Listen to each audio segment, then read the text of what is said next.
A while ago, the city posted a RFP or something like that related to the operation of Channel 28. And from that time when that process started to the present, there's been a multitude of improper activities along the way.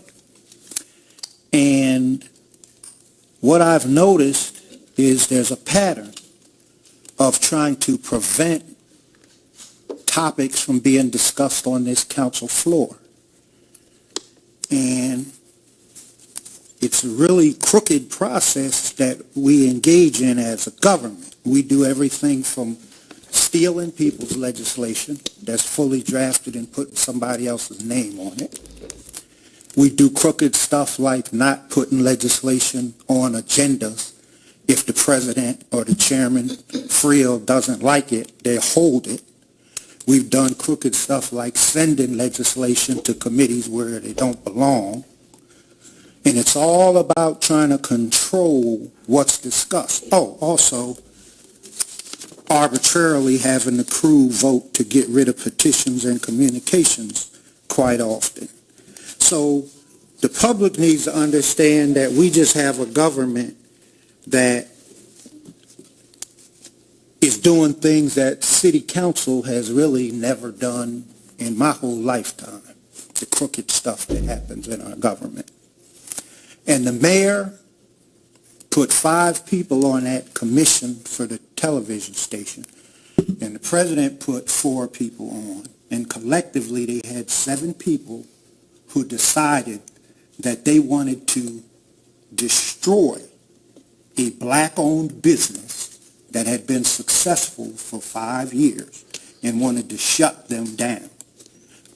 I'm not a person that gets distracted by the foolishness. A lot of people want to make this about Ivan. He's a participant in it. But you can't give it to somebody else till you take it from the people who had it. And so I was happy to read in the newspaper that the group of people filed a lawsuit, and I hope there's a trial or they take depositions or whatever, because I have a lot that I saw that people didn't listen to on this floor. Okay?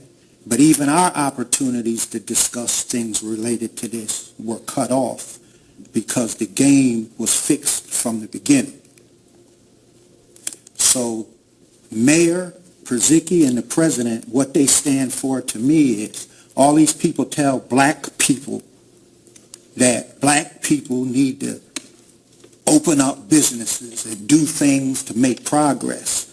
But in Wilmington, Delaware, I need everybody to understand that if Mike Przicki and President Sabaz see you with a successful black-owned business, they're going to assign their cronies to kill it unless you're one of their people.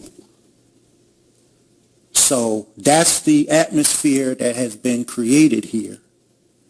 And we as council, we're participants as a group because 7 members of council had to also join them after they did what they did and say, you know what, we're going to co-sign killing one of the most successful black-owned businesses in the city of Wilmington in the communication industry.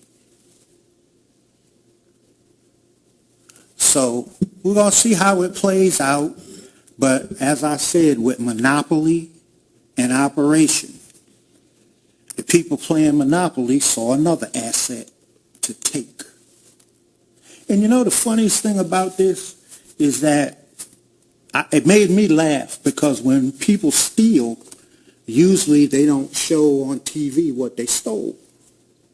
So I'm sitting home on the first Sunday of the month, which is normally when my television show used to be on. And who do I see but the president of council on my 9 o'clock hour with the auditor of the state of Delaware. And earlier in the day, I see Councilwoman Oliver on TV 15 seconds being interviewed. And then I see Councilwoman Harley on Channel 28 being interviewed. And I'm looking at checking my list of who voted how. 5 seconds. And now I realize they basically took the TV station and now They're on, and they're probably not even paying. Your time, sir. That's good, thank you. Thank you very much.